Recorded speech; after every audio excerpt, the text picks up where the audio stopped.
नमस्कार, वंदे मातरम प्यारे साथियों। मैं विक्रम वर्मा आपका तहे दिल से स्वागत करता हूं आपके अपने YouTube channel online study with Vikram पर।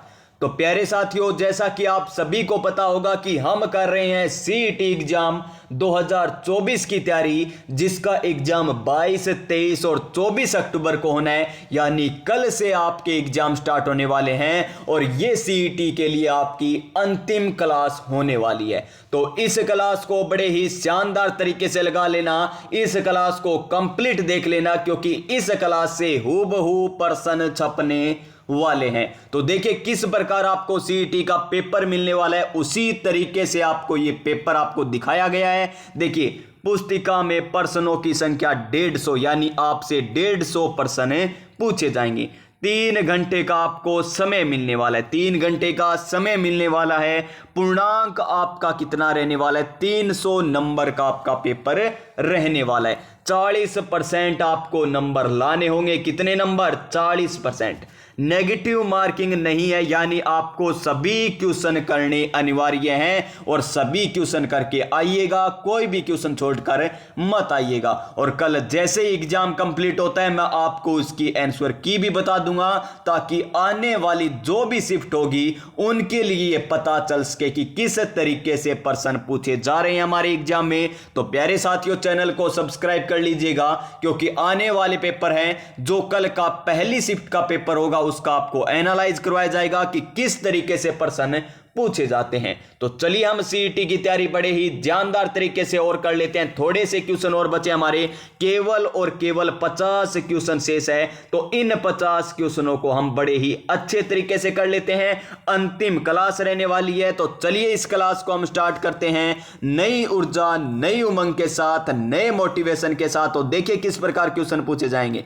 और मोटिवेशन हमारा क्या है? मोटिवेशन है जीतेंगे हम, ये वादा करो, कोशिश हमेशा ज्यादा करो, किस्मत भी रूठे पर हिम्मत ना टूटे, मजबूत इतना इरादा करो, मजबूत इतना इरादा करो। ये लीजिए क्वेश्चन नंबर 101 से लेकर क्वेश्चन नंबर 150 तक हम करने वाले हैं। तो प्यारे विद्यार्थियों, देखिए क्वेश्चन नंबर 101 और आज की क्लास का पहला क्वेश्चन।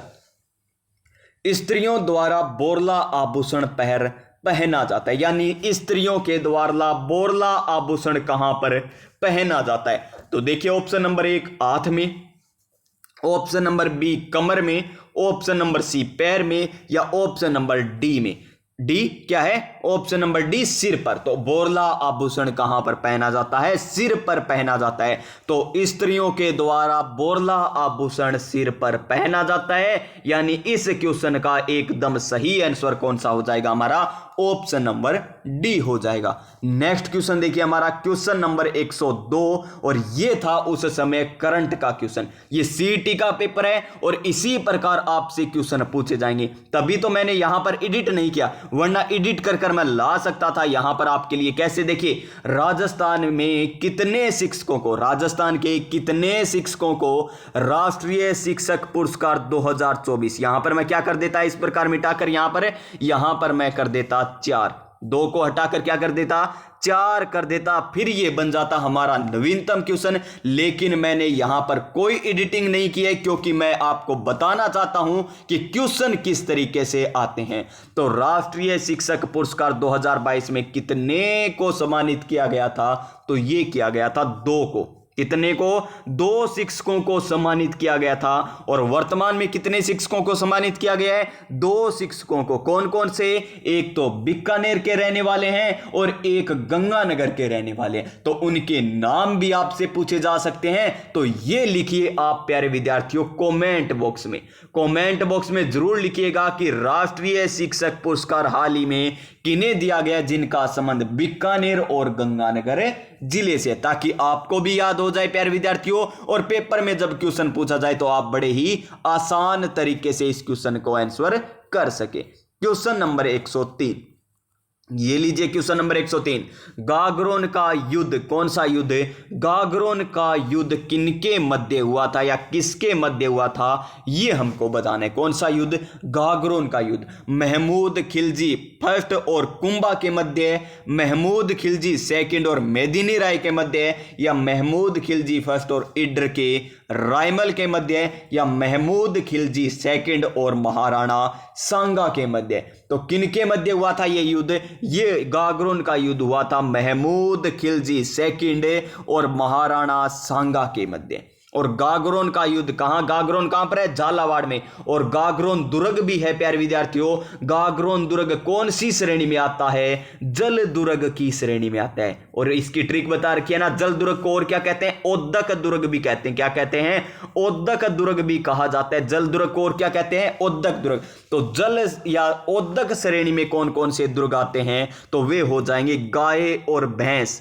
गाय बोले तो गागरोन, गाय बोले तो गागरोन, और भैंस बोले तो भैंसरोडगढ़। गाय और भैंस कहां पर रहती है? जल में, यानी गागरोन और भैंसरोडगढ़ का किला क्या है? जल दुर्ग की श्रेणी में आता है। तो ये भी साथ के साथ याद रख लीजिएगा। और इस क्वेश्चन का राइट आंसर हमारा ऑप्शन नंबर डी हो जाएगा।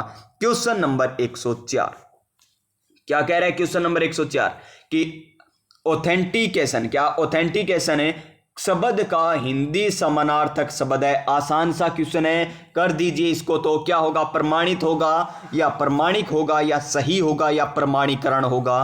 तो इसका आंसर हो जाएगा प्रमाणीकरण, यानी ऑप्शन नंबर डी। क्या हो जाएगा इस क्वेश्चन का right answer? Option number D एकदम सही आंसर हो जाएगा। क्वेश्चन नंबर 105 ये लीजिए। और इस टॉपिक को तो मैंने बड़े ही शानदार तरीके से हस्तलिखित नोट्स के माध्यम से आपको करवा रखा है। क्या दे रखा है कि शब्द पारिस्थितिकी यानी इकोसिस्टम तंत्र, इकोसिस्टम है तंत्र, पारिस्थितिकी तंत्र को क्या कहते हैं? इकोसिस्टम कहते हैं ना। तो इकोसिस्टम को सर्वप्रथम दिया था, यानी ये शब्द पारिस्थितिकी तंत्र सबसे पहले शब्द किसके द्वारा दिया गया था? ओपी ओडम के द्वारा, आर मिश्रा के द्वारा, क्लीमेंट के द्वारा, या एजी टेंसली के द्वारा? एजी टेंसले के द्वारा दिया गया था। तो पारिस्थितिकी तंत्र सर्वप्रथम नाम किसके द्वारा दिया गया? एजी टेंसले के द्वारा दिया गया था, यानी ऑप्शन नंबर डी हो जाएगा इस क्वेश्चन का भी राइट आंसर। तो देखिए इसी प्रकार आपसे क्वेश्चन पूछे जाएंगे। देख लीजिए किस लेवल के क्वेश्चन पूछे जा रहे हैं। ये देखिए नेक्स्ट क्वेश्चन, क्वेश्चन नंबर 106 ये लीजिए। रावजेत शिरोछंद, रावजेत शिरोछंद का लेखक कौन था? रावजेत शिरोछंद का लेखक कौन था? क्या बिट्ठू सुजा था, क्या गिरधर ओसिया था, या फिर कवि रत्नुचारण था, या जोधराज था? तो इसका आंसर क्या हो जाएगा हमारा? बिट्ठू सुजा। क्या हो जाएगा? बिट्ठू सुजा। रावजेत शिरोछंद के लेखक कौन थे? बिट्ठू सुजा, यानी ऑप्शन नंबर ए। क्या हो जाएगा इसका सही आंसर? ऑप्शन नंबर ए हो जाएगा एकदम सही आंसर। ये लीजिए, साथ के साथ आपको पेंटिंग भी करनी सिखा रहा हूं मैं। तो चलिए नेक्स्ट क्वेश्चन पर चलते हैं। क्वेश्चन नंबर 107 और क्या है क्वेश्चन नंबर 107? ये लीजिए। बाबा आमटे दिव्यांग विश्वविद्यालय की स्थापना में की जाएगी। तो कहां पर की जाएगी बाबा आमटे दिव्यांग विश्वविद्यालय की स्थापना? क्या जयपुर में, अलवर में, जोधपुर में, या कोटा में? तो कहां पर की जाएगी? जयपुर में की जाएगी। कहां पर मेरे साथियों? जयपुर में की जाएगी बाबा आमटे दिव्यांग विश्वविद्यालय की स्थापना, यानी ऑप्शन नंबर ए एकदम करेक्ट आंसर हो जाएगा। Question number 108। तो चलिए रीजनिंग का क्वेश्चन आ चुका है। बड़े ही शानदार, बड़े ही जानदार तरीके से करने वाले हैं। आपको घबराने की बिल्कुल भी जरूरत नहीं है, क्योंकि मैं इसको बड़े ही लाजवाब तरीके से आपको समझाने वाला हूं। तो मोटिवेशन डोज के साथ समझे क्या? तो चलिए मोटिवेशन डोज के साथ हम समझ लेते हैं। मोटिवेशन डोज क्या है कि रख हौसला वो मंजर भी आएगा, प्यासे के पास चलकर समंदर भी आएगा। थक कर ना बैठे मंजिल के मुसाफिर, मंजिल भी मिलेगी और मंजिल पाने का मजा भी आएगा। जी हाँ प्यारे साथियों, जब आपकी सरकारी नौकरी लगेगी ना तो उसे करने का बड़ा ही मजा आने वाला है। तो देख लीजिए हमें क्या बताना है, लुप्त संख्या ज्ञात करनी है। क्या ज्ञात करनी है? लुप्त संख्या, यानी प्रश्नवाचक चिन्ह की जगह क्या आएगा ये हमको बताना है। 6, 10, 18, 34, 66, आगे क्या आएगा ये लीजिए। तो 6 और 10 के बीच में कितना अंतर, 4 का अंतर। 10 और 18 के बीच कितना अंतर, 8 का अंतर। कितने का अंतर, 8 का अंतर। कितने का अंतर है, 8 का अंतर, ये लीजिए 8 हो गया। और 18 और 34 के बीच कितना अंतर, 16 का अंतर। 34 और 66 के बीच कितने का अंतर है जी, 32 का अंतर है। और आगे क्या आएगा ये हमको बताना है। तो देखिए 4 दूनी 8, 8 दूनी 16, 16 दूनी 32, तो 32 दूनी 64, यानी आगे 64 का अंतर आएगा। यानी 66 और 64 कितने होते हैं, जोड़ लीजिए इनको। 66 और 64 कितने होते हैं, ये होते हैं हमारे 132। कितने होते हैं, 132। यानी प्रश्नवाचक चिन्ह की जगह क्या आ जाएगा, 132 आ जाएगा। क्या आ जाएगा, 132। श्रृंखला किस प्रकार चली, 4 दूनी 8, 8 दूनी 16, 16 दूनी 32, 32 दूना 64, और 64 66 में जोड़ेंगे तो कितना आ जाएगा, 132, जो हमको दे रखा है हमारे ऑप्शन नंबर डी में। कौन से में दे रखा है, ऑप्शन नंबर डी में। तो लीजिए इसका भी राइट आंसर हमारा ऑप्शन नंबर डी हो जाएगा। क्या हो जाएगा, option number D. Question number 109 science से पूछा गया, अंतरिक्ष एवं प्रौद्योगिकी से। क्या है क्वेश्चन नंबर 109 कि वर्ष 1957 में अंतरिक्ष में भेजा गया पहला मानव निर्मित उपग्रह है। पहला मानव निर्मित उपग्रह कौन सा है, क्या स्पुतनिक फर्स्ट है, या रोहिणी प्रथम, आर्यभट्ट प्रथम, या IRS फर्स्ट। तो इसका एकदम सही आंसर बोले तो क्या हो जाएगा, स्पुतनिक फर्स्ट। रसिया के द्वारा भेजा गया पहला मानव निर्मित उपग्रह, जो कब भेजा गया, सन 1957 में। यह भी आपसे पूछा जा सकता है कि पहला मानव निर्मित उपग्रह किनके द्वारा भेजा गया था, तो रसिया के द्वारा। और कब भेजा गया यह भी याद रखिएगा, 1957 में भेजा गया था। किसके माध्यम से, कौन सा उपग्रह था वो, उसका नाम क्या था, तो स्पुतनिक फर्स्ट उसका नाम था। क्वेश्चन नंबर 110 किसका क्वेश्चन, इंग्लिश का क्वेश्चन। बड़े ही लाजवाब तरीके से करते हैं। हमें क्या करना है, चूज द करेक्ट सिनोनियम। क्या बताना है, सही सिनोनियम। यानी सिनोनियम का अर्थ क्या होता है हिंदी में, पर्यायवाची चुनना है में। और किसका बताना है, कौन सीन्स का बताना है। किसका, कौन सीन्स का बताना है। तो इसका एकदम सही आंसर क्या हो जाएगा, ऑप्शन नंबर बी, ब्रीफ। क्या हो जाएगा, brief. Option number B right answer हो जाएगा। क्वेश्चन नंबर 111 देखिए, क्वेश्चन नंबर 111 क्या कह रहा है, रीजनिंग का क्वेश्चन है, बड़ा ही शानदार क्वेश्चन है। तो चलिए इस क्वेश्चन को कर लेते हैं हम। तो देखिए क्या कह रहे हैं, 5, 25, 7, ये दे रखा है 5, 25, 7, इस प्रकार दे रखा है। तो ऐसा कहां पर मिलेगा, ये देखिए दिए गए विकल्प में से उस संख्या समय का चयन कीजिए जो संख्या समय 5, 25, 7 के समान हो। तो देख लीजिए कौन सा ऐसा। 25 किसकी स्क्वायर है, 5 की स्क्वायर है, यानी ये आएगी इसकी स्क्वायर। उसके बाद 5 और 2 कितने होते हैं, 7 होते हैं, इनको जोड़कर लिख दिया। तो 6 की स्क्वायर कितनी होती है, 36, यानी ये तो सही है। 6 और 3 कितने होते हैं, 9। अगर यहां पर 9 होता ना तो ये ऑप्शन सही हो जाता। अब तो ये क्या हो गया, गलत हो गया, यानी ऑप्शन नंबर ए तो गलत है। 9 निम 81 और 8 रे कितने होते हैं, 9, यहां पर 10 लिख रखा है, तो ये भी क्या हो जाएगा, गलत हो जाएगा। 8 और 8 64, 8 की स्क्वायर कितनी होती है, 64, और 6 और 4 कितने होते हैं, 10, यहां पर 11, तो ये ऑप्शन भी गलत हो जाएगा। 7 की स्क्वायर कितनी होती है, 49 होती है। 9 और 4 कितने होते हैं, 13, तो श्रीमान इसका एकदम सही आंसर हो जाएगा हमारा ऑप्शन नंबर डी, 5, 25, 7 की तरह 7, 49, 13 में दे रखा है। क्या हो जाएगा इसका सही answer, option number D. Next question पर चलिए, क्वेश्चन नंबर 112। और क्या है क्वेश्चन नंबर 112 कि विश्व का सबसे बड़ा नदीय द्वीप माजुली किस नदी में अवस्थित है। माजुली द्वीप सबसे बड़ा नदीय द्वीप कौन सी नदी पर अवस्थित है, ये हमको बताना है। ब्रह्मपुत्र नदी पर, सिंधु नदी पर, अमेजोन या गोदावरी। तो कौन सी नदी पर विश्व का सबसे बड़ा नदीय द्वीप माजुली द्वीप अवस्थित है, तो वो है ब्रह्मपुत्र नदी पर। कौन सी नदी पर, ब्रह्मपुत्र नदी पर, यानी ऑप्शन नंबर ए एकदम सही आंसर होगा मेरे प्यारे साथियों। क्वेश्चन नंबर 113 लू है। लू क्या है? लू कहां पर चलती है? हमारे राजस्थान में चलती है। और क्या है? राजस्थान में चलने वाली यानी गर्मियों में चलने वाली स्थानीय गर्म हवा को क्या कहते हैं? लू कहा जाता है। Option number C, option number C हो जाएगा एकदम एक सही आंसर। क्वेश्चन नंबर 114 देखिए, प्रेरणार्थक क्रिया है। प्रेरणार्थक क्रिया क्या है? हंसना, उठना, चलना या दिलाना। हंसना, उठना, चलना, इसमें कोई प्रेरणा है क्या? नहीं। तो प्रेरणा दिलाना, दिलाना में क्या है? प्रेरणात्मक क्रिया।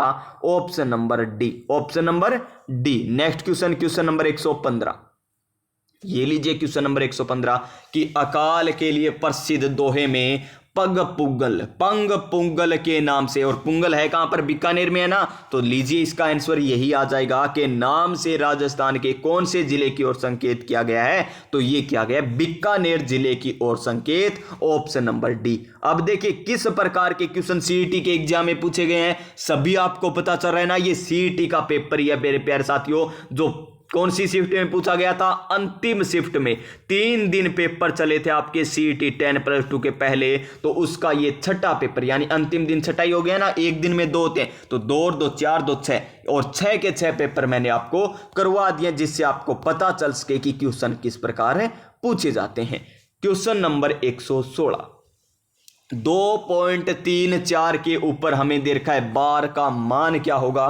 तो लीजिए इसका मान निकाल लेते हैं। 2 पॉइंट हटा देंगे, 3 4, ऐसी की ऐसी संख्या लिख दी 234। माइनस का निशान क्यों लगाया? क्योंकि हमें बार दे रखा है। कितने अंक के ऊपर है? केवल 4 के ऊपर है। 23 के ऊपर नहीं तो घटा दीजिए 23। जिसके ऊपर बार नहीं उसको घटा दीजिए। बटा में क्या आएगा? देखिए बार कितने के ऊपर है? पॉइंट के बाद बार कितने के ऊपर है? 1 के ऊपर। 1 के ऊपर है तो 9 आएगा। और पॉइंट के बाद बार कितने के ऊपर नहीं है? सर 1 के ऊपर बार नहीं है, तो वो आ जाएगा 0। यानी जिसके ऊपर जितने अंकों के बार, जैसे पॉइंट 5 5 3 ऐसे दे रखा होता और 53 के ऊपर बार होता, तो इसको किस प्रकार लिखते? बटा में किस प्रकार लिखते हैं? 2 के ऊपर बार है ना, तो 2 9 आ जाते। और किसके कितने के ऊपर बार नहीं है? केवल 1 के ऊपर, तो 1 0 आ जाती। यानी इस प्रकार, तो 1 के ऊपर बार है तो 1 9 आ गया, और 1 के ऊपर बार नहीं है तो 1 0 आ गया। अब घटा लीजिए इसको, घटाओगे 234 में से घटाओगे तो कितना बच गया? 211/90। 211/90 बोले तो ऑप्शन नंबर सी एकदम सही आंसर हो जाएगा। ऑप्शन नंबर सी, कोई भी मुश्किल सवाल नहीं। नेक्स्ट क्वेश्चन देखिए, क्वेश्चन नंबर 117, प्रीपोजिशन हमें बतानी है कि चूज द करेक्ट प्रीपोजिशन। चलिए देखते हैं। आई मोस्ट अप्लोजिस, यहां पर रिक्तस्थान देकर यानी ब्लैंक देकर, ये देखिए ब्लैंक स्पेस दे दिया। Being let my car broke down, तो क्या आएगा? विद आएगा, अपॉन आएगा, टू आएगा या फोर आएगा? तो यहां पर आ जाएगी 4 प्रीपोजिशन। कौन सी? 4 प्रीपोजिशन। Option number D. देखिए आज इस पेपर में लगभग सभी में option number D, option number D, option number D चल रहा है। तो एग्जाम में ये देखकर घबराना नहीं है कि सभी में डी चल रहा है। तो यहां पर देख लीजिए सभी में डी चल रहा है, और इनके आंसर एकदम ऑफिशियल आंसर की के साथ आपको मैं करवा रहा हूं। और ये देखिए भारत में पठारी क्षेत्र लगभग कितना है? 43% है, 30% है, 56 है या फिर 27 है। तो भारत में पठारी क्षेत्र कितने भूभाग पर फैला हुआ है? तो वो फैला हुआ है ऑप्शन नंबर डी, 27% भाग पर। देखिए इसमें भी डी आ गया। नेक्स्ट क्वेश्चन देखिए हमारा मैथ का क्वेश्चन, बड़े ही आराम से समझने वाले हैं। हमें त्रिभुज दे रखा है, त्रिभुज ABC, यहां पर निशान देकर त्रिभुज PQR यदि उनके क्षेत्रफल क्रम से इस प्रकार है 25 और 36, तो यदि AB का मान हमें दे रखा सेंटीमीटर है तो PQ का मान क्या होगा? तो इस क्वेश्चन को किस प्रकार करते हैं? तो त्रिभुज ABC का क्षेत्रफल, त्रिभुज ABC का क्षेत्रफल बटा में त्रिभुज PQR का क्षेत्रफल बराबर क्या होता है? जो भुजा दे रखी है उसकी स्क्वायर, यानी AB दे रखी है तो AB भुजा की स्क्वायर कर दीजिए, बटा में जो ज्ञात करनी कौन सी है? PQ, तो PQ की स्क्वायर कर दीजिए। और PQ ज्ञात करनी है, इसको x मान लीजिए। तो ABC का क्षेत्रफल कितना? 25 दे रखा है। कितना? 25 बटा में पी क्यू आर का क्षेत्रफल कितना 36 दे रखा है तो 36 आ जाएगा, बराबर ए बी की स्क्वायर यानी 0.25 की स्क्वायर करनी है। 25 की स्क्वायर कितनी होती है 625, तो 625 क्या हो जाएगा 6.25 हो जाएगा, क्योंकि पॉइंट यहां पर है तो एक और से गुणा कराएंगे 2.5 से तो 2 छोड़कर हो जाएगा पॉइंट, ये लीजिए बटा में x स्क्वायर हो जाएगा। अब देखिए ये पॉइंट का निशान हटाते हैं, पॉइंट हटाया तो बटा में क्या लगा दिया 100 लगा दीजिए, बटा में 100 लगा दिया। यहां से काटेंगे 25 से 25 हो जाएगा, ये लीजिए 25 चौका कितने होते हैं 100 होते हैं, 4 से इसको काटेंगे तो कितना हो जाएगा 9, कितना हो जाएगा 9, यानी यहां पर क्या बचा 1/9 बराबर 1/x की स्क्वायर, यानी x का मान कितना आ जाएगा यहां से 3 आ जाएगा। x का मान कितना 3, जो किसका मान है पी क्यू का मान है, यानी पी क्यू का मान कितना आ जाएगा 3 सेंटीमीटर, कितना आ जाएगा पी क्यू का मान आ जाएगा 3 सेंटीमीटर। नेक्स्ट क्वेश्चन देखिए हमारा 120 नंबर क्वेश्चन कि एक लड़के की वर्तमान आयु अपनी माता की आयु की 1/3 है। मान लीजिए माता की आयु x है, माता की आयु कितनी x है, तो लड़के की आयु कितनी हो जाएगी x/3। यदि माता की वर्तमान आयु x है, माता की वर्तमान आयु x है, तो लड़के की कितनी हो जाएगी 1/3 बोले तो x/3 हो जाएगी। कितनी हो जाएगी लड़के की, ये तो हो गई लड़के की आयु, यानी लड़के की आयु, ये किसकी हो गई माता की वर्तमान आयु। लेकिन हमें बताना क्या है 15 वर्ष पश्चात लड़के की आयु क्या होगी, तो 15 वर्ष बाद लड़के की आयु तो हो जाएगी x/3 प्लस में 15 और माता की आयु कितनी हो जाएगी x प्लस में 15। हमें किसकी पूछी लड़के की, तो यानी x/3 प्लस में 15, option number B, option number B हो जाएगा एकदम सही answer. Question number next 121 number question कि किशनगढ़ शैली, किशनगढ़ शैली के लिए प्रसिद्ध है, किशनगढ़ शैली के लिए प्रसिद्ध है मंदिर कला के लिए, चित्रकला के लिए, मार्शल आर्ट के लिए या मूर्ति कला के लिए, तो किशनगढ़ है चित्रकला के लिए प्रसिद्ध। किसके लिए चित्रकला के लिए प्रसिद्ध, यानी option number B, option number B. Question number 122 क्या कह रहा है 122 नंबर में कह रहा है कि नासा व इसरो के मध्य दोहरी आवर्ती संश्लिष्ट द्वारक राडार उपग्रह परीक्षण करने के लिए एक संयुक्त परियोजना है। कौन सी है वो संयुक्त परियोजना, RISAT फर्स्ट ए या निसार या GSAT या GSAT 11 या GSAT 12 हो, तो इसका आंसर क्या आ जाएगा हमारा निसार। निसार क्या है निसार, नी से नासा सार नीसा, निसा से क्या बन जाएगा निसार, निसार बन रहा है ना निसार। नासा और इसरो के मध्य दोहरी आवर्ती संश्लिष्ट द्वारक राडार उपग्रह, किसका राडार उपग्रह परीक्षण करने के लिए क्या है एक संयुक्त परियोजना है। निसार, निसार क्या बन जाएगा सार इसरो, याद कर लीजिए नी से नासा याद रख लीजिए, न से नासा याद रख लीजिए, नासा और इसरो के मध्य, नासा और इसरो के मध्य। क्वेश्चन नंबर 123 बड़ली औद्योगिक क्षेत्र की स्थापना निम्नलिखित में से किस जिले में हुई है, तो बड़ली कहां पर है, बड़ली औद्योगिक क्षेत्र अजमेर में, कहां पर है अजमेर में, option number A, option number A. Question number 124 ये देखिए ये सीईटी ग्रेजुएशन में भी पूछ लिया गया और यहां पर 10+2 में भी आया हुआ है कि अशोक लीलैंड फैक्ट्री राजस्थान में कहां पर स्थित है, जोधपुर, कोटा, जयपुर, अलवर। तो इसका आंसर क्या आ जाएगा हमारा option number Ashok Leyland factory Rajasthan में कहां पर स्थित है, तो ये स्थित है अलवर में, कहां पर अलवर में, option number D. Question number 125 Bharat में किशोरियों में सबसे आम देखे जाने वाला पोषण संबंधी विकार कौन सा है, तो सबसे ज्यादा क्या मिलेगी किशोरियों में आपको रक्त की कमी मिलेगी। किसकी कमी मिलेगी, रक्त की कमी मिलेगी, यानी रक्ताल्पता, यानी किशोरी, जो किशोरी होती है ना, किशोर नहीं किशोरी, उनमें क्या मिलेगी आपको खून की कमी बहुत ही कम मिलेगी, लगभग खून की कमी मिलती है लड़कियों में। क्वेश्चन नंबर 126 देखिए कि राज्यपाल का विशेष अभिभाषण है। राज्यपाल तो आपको ट्रिक से याद करवा रखा है कि राजा का नाक योगा से साफ, राजा का नाक राजा का नाक योगा से साफ 153, 54, 55, 56, 57, 58, 59 इतने अनुच्छेद आपको याद करवा रखें। तो विशेष अभिभाषण कौन से अनुच्छेद में है, यह है हमारा 176 में। विशेष अभिभाषण, विशेष अभिभाषण छ छ से छ से की ध्वनि विशेष छ विशेष ध्वनि आ रही है बस छ की, तो 176 हो जाएगा। कार्यालय पत्र में निम्नलिखित में से क्या नहीं लिखा जाता? कार्यालय पत्र में निम्नलिखित में से क्या नहीं लिखा जाता? संदर्भ लिखा जाता है क्या? संदर्भ तो लिखा जाता है जी। संबोधन महोदय मान्यवर ये भी लिखा जाता है। पत्र भेजने वाले अधिकारी के घर के नाम का पता नहीं लिखा जाता। क्या नहीं लिखा जाता कार्यालय पत्र में? पत्र भेजने वाले अधिकारी के घर का नाम व पता नहीं लिखा जाता, यानी option number C. Option number C हो जाएगा इसका सही आंसर।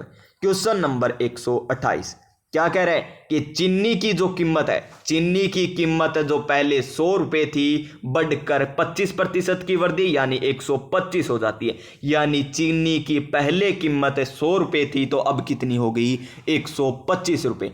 खपत में कितने प्रतिशत की कमी की जाए ताकि खर्च में कोई वृद्धि ना हो? खर्च में क्या नहीं होनी चाहिए? कोई भी वृद्धि। यानी पहले वो 100 रुपये की चीनी खरीदता था और 100 रुपये ही खर्च कर देता, यानी 100 रुपये की चीनी खर्च कर देता था। लेकिन हमें क्या कह रहा है? खर्च में कोई वृद्धि नहीं हुई, यानी 100 की 100 रह गई चीनी। तो खर्च में तो कोई परिवर्तन नहीं कर रहा, भाव बढ़े हैं लेकिन वो खर्च में वृद्धि नहीं कर रहा। तो देख लीजिए 125 से क्या करना है? खपत में कितनी प्रतिशत की कमी करे? कितनी की कमी करेगा वो? 25 की कमी करेगा। कितने पर? 125 पर। तो देख लीजिए इसका मान ज्ञात कर लीजिए। 25 पंजा 125, इसको काटेंगे तो 20, यानी 20% इसका आंसर ऑप्शन नंबर ए। क्या आ जाएगा? ऑप्शन नंबर ए आ जाएगा। क्वेश्चन नंबर 129 क्या है? क्वेश्चन नंबर 129 कौन सा मृदा का मुख्य घटक नहीं है? कौन सा मृदा का मुख्य घटक नहीं है? खनिज होता है, ह्यूमस होता है, जल भी होता है, लेकिन लवण है। कौन सा मृदा का मुख्य घटक नहीं है? लवण मृदा का मुख्य घटक नहीं है। क्वेश्चन नंबर 130 ये लीजिए। क्वेश्चन नंबर 130 अच्छा क्वेश्चन है कि निम्नलिखित में से, निम्नलिखित कथनों में पंचायती राज संस्थाओं के बारे में सत्य नहीं है। सर्वप्रथम राजस्थान में पंचायती राज की शुरुआत, राज व्यवस्था की शुरुआत हुई 73वां संविधान संशोधन 1992 में लागू हुआ।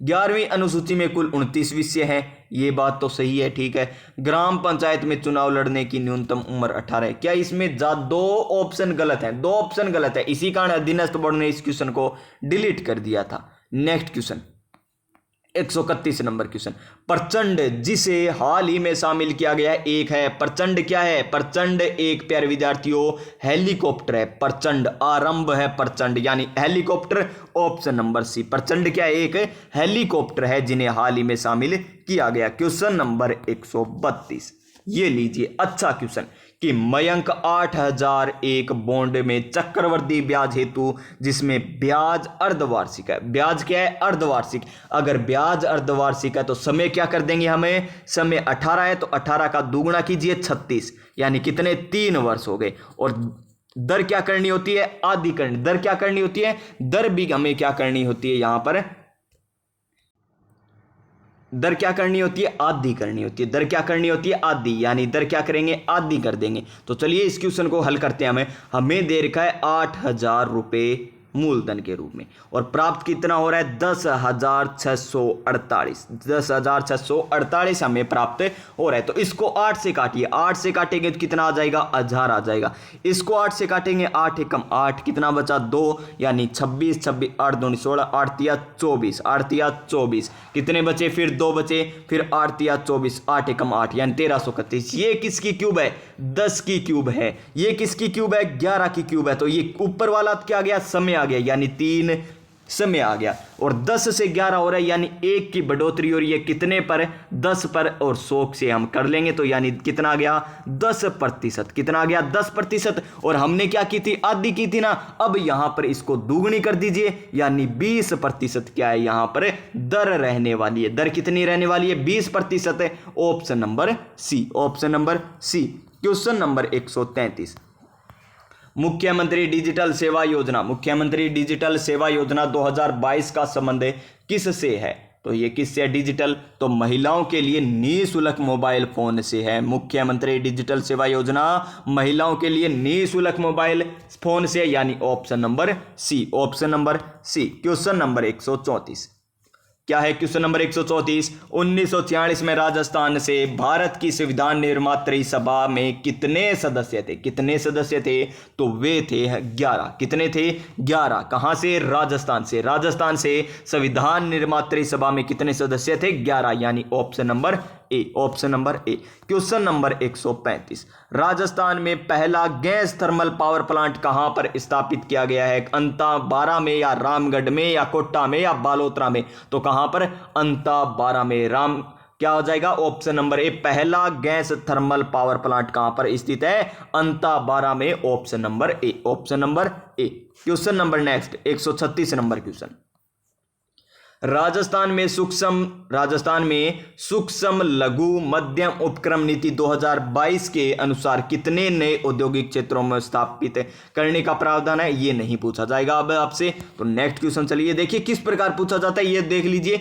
नवीनतम नीतियों से किस प्रकार क्वेश्चन आते हैं। क्वेश्चन नंबर 137, क्या दे रखा? रिक्तस्थान देकर को पराजित कर प्रतिहार ने भीनमाल के राज्य पर अधिकार कर लिया था। चौहानों ने, चावंडों ने, गुहिलोतों ने या भाटियों ने? तो किन्होंने ये अधिकार कर लिया था? ये अधिकार किया था भाटियों के द्वारा किया गया था क्या? नहीं, ये चावंडों के द्वारा, चावंड के द्वारा चावंडों को पराजित कर प्रतिहारों ने भीनमाल पर क्या कर लिया था? अधिकार कर लिया था।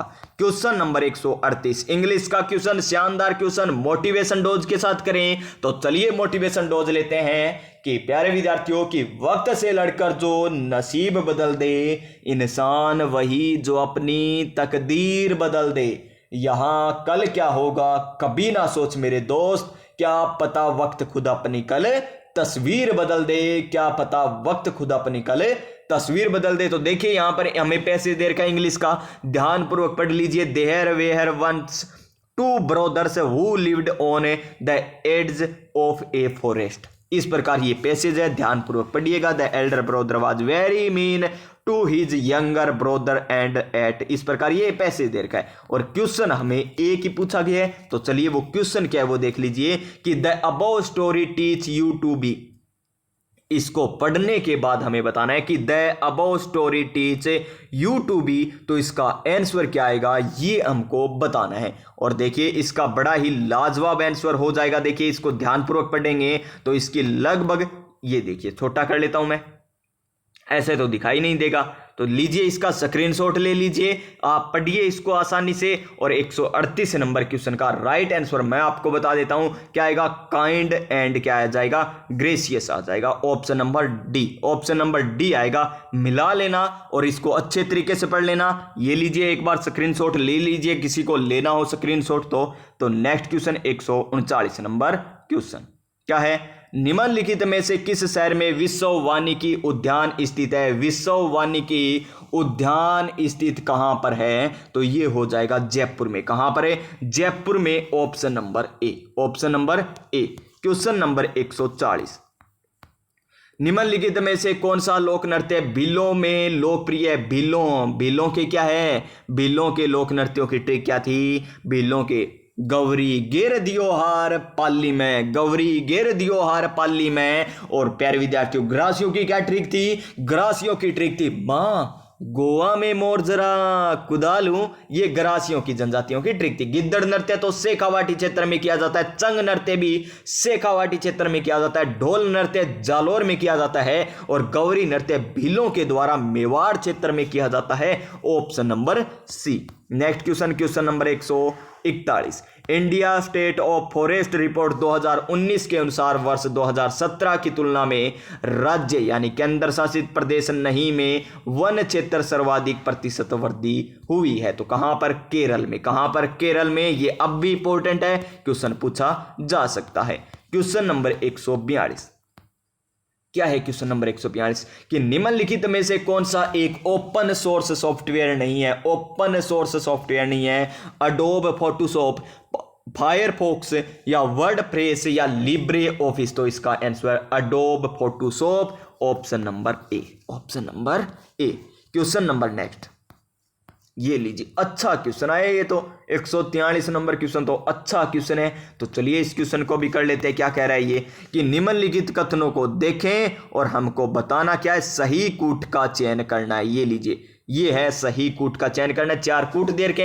अंतरराज्य परिषद की स्थापना अनुच्छेद 263 के अंतर्गत हुई थी। बिल्कुल सत्य बात है, अंतरराज्य परिषद की स्थापना अनुच्छेद 263 के तहत हुई थी। और सभी राज्यों के इनके सदस्य होते हैं मुख्यमंत्री, ये बात भी सही है। इसकी स्थापना राजमन्नार समिति की अनुशंसा पर हुई। गलत, यह एक स्थायी संवैधानिक निकाय है। गलत, तो 1 और 2 सही है, यानी option number B. Option number B हो जाएगा इसका सही answer, option number B. Next question, question number 144। Hadoti सेवा संघ की स्थापना किसने की थी? हाड़ौती सेवा संघ की स्थापना किसने की थी? तो माणिक्यलाल वर्मा ने या फिर नैनूराम शर्मा ने? तो नैनूराम शर्मा ने की थी, ऑप्शन नंबर बी। भूप सिंह किनका नाम था? भूप सिंह विजय सिंह पथिक का वास्तविक नाम था। विजय सिंह पथिक का वास्तविक नाम था। भागीलाल पांड्या को क्या कहा जाता है? वागड़ क्षेत्र का गांधी कहा जाता है। क्वेश्चन नंबर 145, ये लीजिए, ये करंट से आपको सारे बता दिए। 2024 वाले नोबेल पुरस्कार चिकित्सा के क्षेत्र में किन्हें मिला है? तो वो मिला था सावंते बाबू को, ऑप्शन नंबर सी। और नवीनतम आपको पीछे वाली क्लास में करवा दिया था। नेक्स्ट क्वेश्चन, क्वेश्चन नंबर हमारा 146। इनमें से कौन सा एक एप्लीकेशन सॉफ्टवेयर है? एप्लीकेशन सॉफ्टवेयर कौन सा है ये हमको बताना है। विंडोज एनटी, अबूटो या ऑटोकैड या एंड्रॉइड? तो एक एप्लीकेशन सॉफ्टवेयर हो जाएगा ऑटोकैड। क्या हो जाएगा? ऑटोकैड एप्लीकेशन सॉफ्टवेयर हो जाएगा, option number C. Question number 147। PM Shri योजना का उद्देश्य निम्नलिखित में से किस एक उन्नयन तथा विकास करना है? किसका उन्नयन और विकास करना है जी पीएम श्री योजना के तहत है? तो वो है स्कूलों का। किसका? स्कूलों का। पीएम श्री योजना किससे संबंधित है? स्कूलों से संबंधित है। क्वेश्चन नंबर 148 है कि 2021-22 में राजस्थान के कितने जिले अकाल से प्रभावित हुए थे? तो कितने हुए थे? 10 ऐसे जिले हैं 2021-22 में अकाल से प्रभावित हुए थे, option number B. Option number B. Question number 149 क्या है? निम्न में से कौन सा कथन राजस्थान की ब्लॉक छपाई के लिए बारे में सही नहीं है? ब्लॉक छपाई के लिए सही नहीं है, ये हमको बताना है। यह राजस्थान की एक प्राचीन शिल्प रूप है जी, बिल्कुल सही है। इसे सूती कपड़े पर किया जाता है, ये बात भी सही है। इसकी प्रक्रिया की शुरुआत 12वीं सदी में हुई थी, बिल्कुल सही है। इसमें प्राकृतिक रंगों का उपयोग नहीं किया जाता, किया जाता है जी। क्या कह रहे हो आप? राजस्थान की ब्लॉक छपाई में प्राकृतिक रंगों का प्रयोग किया जाता है। तो गलत कौन सी देर किया? हमें ऑप्शन नंबर डी, जहां पर लिख रखा है नहीं किया जाता है। क्वेश्चन नंबर 150, बड़ा ही अच्छा क्वेश्चन, लीजिए इस क्वेश्चन को कर लेते हैं। क्या कह रहा है यहां पर कि एक आदमी प्रथम 4 महीनों में औसतन 1800 रुपए खर्च करता है। 1800 रुपए औसतन करता है, यानी 4 महीने में औसतन 1800 करता है। तो 4 महीने का कितना हो जाएगा? तो इसकी गुणा कर दीजिए। 0 0 8 चौका 32, 3 हासिल और 4 3 7, यानी 7200 रुपए। टोटल 7200 रुपए के 4 बार खर्च करता है। कितने महीनों में? 4 महीनों में। हमें औसतन देर का 1800, तो 4 महीने में कितना हो जाएगा? 7200। इसी प्रकार 8 माह का औसतन 2000 खर्च करता है, तो कितना हो जाएगा? 16000 हो जाएगा, यानी 16000 रुपए वो खर्च करता है। और क्या कह रहा है? और अंत में, वर्ष के अंत में 5600 रुपए बचा भी लेता है। ये लीजिए 5600 बचा लिए, यानी टोटल इतनी कमाई होती है उसकी। 0 0 6 2 8 और 4 5 11 11 और 7 कितने होते हैं? 4 5 11 और 7 होते हैं 18, और 18 2 28, यानी 288,100। ये आ गया हमारा वार्षिक, यानी साल में इतना कमाता है वो। लेकिन हमें पूछा क्या है? उसकी मासिक आय पूछी है। तो लीजिए 12 का भाग दीजिए, किसमें? 288 0 में भाग दीजिए 12 का, क्योंकि एक वर्ष में कितने महीने? 12 महीने। तो 12 दूनी 24, कितने बचे? 4, 12 चौके 48, पूरा पूरा गया, 2 0 और लगा लीजिए, यानी 2400। यानी इसका आंसर क्या हो जाएगा? ऑप्शन नंबर बी हो जाएगा। क्या हो जाएगा? Option number B. इसकी मासिक आय कितनी हो जाएगी? 2400 रुपए हो जाएगी। तो ये था प्यारे विद्यार्थियों आपके सीईटी एग्जाम के लिए मॉडल पेपर, जो इसी प्रकार आपसे पूछे जाएंगे। और देख लीजिएगा, बड़े ही शानदार तरीके से कीजिएगा। आप एडमिट कार्ड, एक पेन और फोटो, आईडी, मूल आईडी लेकर जाइएगा और परीक्षा सेंटर पर लगभग 1 घंटे पहले ही पहुंच जाइएगा। एग्जाम से नहीं, जो टाइम दे रखा है उससे पहले। जिस प्रकार 9 बजे से आपका एग्जाम स्टार्ट है ना, या 10 बजे से स्टार्ट है, उससे पहले 1 घंटा पहले तो गेट बंद कर दिया जाएगा। जैसे मान लीजिए दूसरी शिफ्ट है, दूसरी शिफ्ट का एग्जाम कब से कब है, 3 बजे से लेकर 6 बजे तक। 3 बजे से लेकर 6 बजे तक है ना, तो 2 बजे गेट बंद कर दिए जाएंगे। तो 2 बजे से पहले एंट्री मिलेगी, 1 बजे से लेकर 2 बजे तक आपको एंट्री मिलेगी। यानी आप वहां पर 12:30 बजे पहुंच जाइए, ताकि आप आसानी से देख सको सेंटर। वहां आप जाकर जो घबराहट है वो भी कम हो जाती है, इतने पहले जाते हो तो पहले पहुंच जाइए। इतने समय कोई बात नहीं, पहले पहुंच जाओगे तो कुछ नहीं होने वाला। और किराए के चक्कर में आप लेट मत होने जाना, और सीईटी का एग्जाम बड़े ही अच्छे तरीके से कराना। और इसकी आंसर की मैं आपको करवा दूंगा, और आंसर की देखने के लिए चैनल को सब्सक्राइब कर लीजिएगा प्यारे साथियों। और आने वाली शिफ्ट के लिए फायदा होने वाला है, क्योंकि रिपीट क्वेश्चन होते ही होते हैं। तो प्यारे विद्यार्थियों, आज की क्लास में बस इतना ही। स्वस्थ रहिएगा, मस्त रहिएगा और अच्छे से एग्जाम देकर आइएगा। मिलेंगे नेक्स्ट क्लास में, तब तक जय हिंद, जय भारत।